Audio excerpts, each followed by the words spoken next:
आबा आबा निघतोय मी आता. दुपारची ट्रेन आहे माझी. निघालास? हो. घेतलं का सगळं? नाही, महत्त्वाचे सगळे कागदपत्र मी घेतलेत. सगळं काही महत्त्वाचं जे रेल्वेचे तिकीट वगैरे सगळं घेतलंय. टायमिंग झालंय, मला निघावं लागत. काही विसरलं नाही ना? नाही. नमस्कार करतो. अरे राहून दे. ए बघ, जेवण करून जा. तुझ्या आवडीची भाजी केली आहे. आबा, ही जेवणाची वेळ आहे का? मला दुपारी जाऊन ट्रेन पकडायची. उद्या ऑफिस जॉईन करायचं आहे.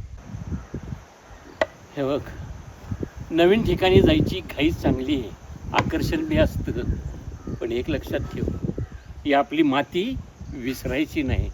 काय? जुनं विसरू नये. आबा, कसं विसरेल? तुम्हाला खरं सांगू आबा, या गावात काहीच राहिलं नाही. त्याच जुन्या गोष्टी, नुसतीच शांतता आणि जुन्या आठवणी राहिलेत. शहरात बघा, मोठ्या मोठ्या संधी आहेत, मोठे मोठे पैसे आहेत.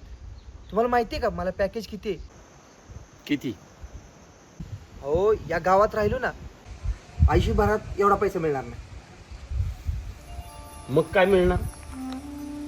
काय मिळणार? अरे गावात शुद्ध हवा, शुद्ध पाणी आणि शुद्ध माणुसकी. आबा, हे सगळं बोलणं जुनं झालंय. माणुसकी शांतता यांनी पोट भरत नाही. गावात विकास नाही आबा, काय करू राहून इथं? विकास नाही? हे बघ, ते रोपटं बघ, त्याला मी रोज पाणी घालत असतो आणि ते रोपटं वाढतंय, मुळं घट्ट करतंय. अरे विकास म्हणजे इमारती बांधणं आणि त्यात राहायला जाणं नाही, मुळं घट्ट करणं म्हणजे विकास. आठवतंय तू लहान असताना धडपडायचं आणि ह्या चिंचेनं तुला सावली दिली आहे, ह्या मातीनं तुला सावरलाय. हा, आठवतंय का? आठवतंय आबा. विक्रम, अरे शहरात उंच उंच इमारती असतील, पण सावली देणारी माणसं आणि गाव तिथं नसेल. तिथं पैसा असेल, पण आपलेपणानं अडचणीला उपयोगी पडणारा माणूस तिथं नसेल. इथं ना समधी लोक आम्ही एकमेकाला ओळखतो, त्यांची नावं ठाऊक आहेत आणि आडी अडचणीला आम्ही उपयोगी पडतो. पण तिथं कोण आहे? एक गोष्ट लक्षात ठेव, जर फांदी मजबूत करायची असेल तर मुळं घट्ट करावी लागतात. म्हणजे आबा, या गावाचा विकास कर. अरे शहरानं डोळं दिलं ना तरी ह्या गावाचं तू हृदय हो.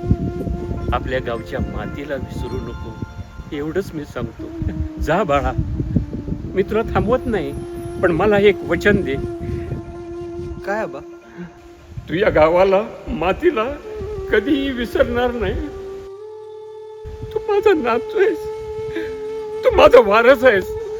वचन देतो आबा. मी निघालोय, पण माझी मुळे इथलीच आहेत.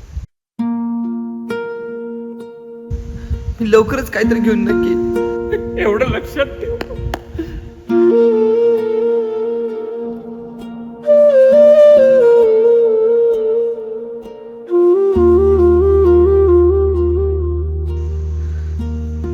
येतो आता आबा.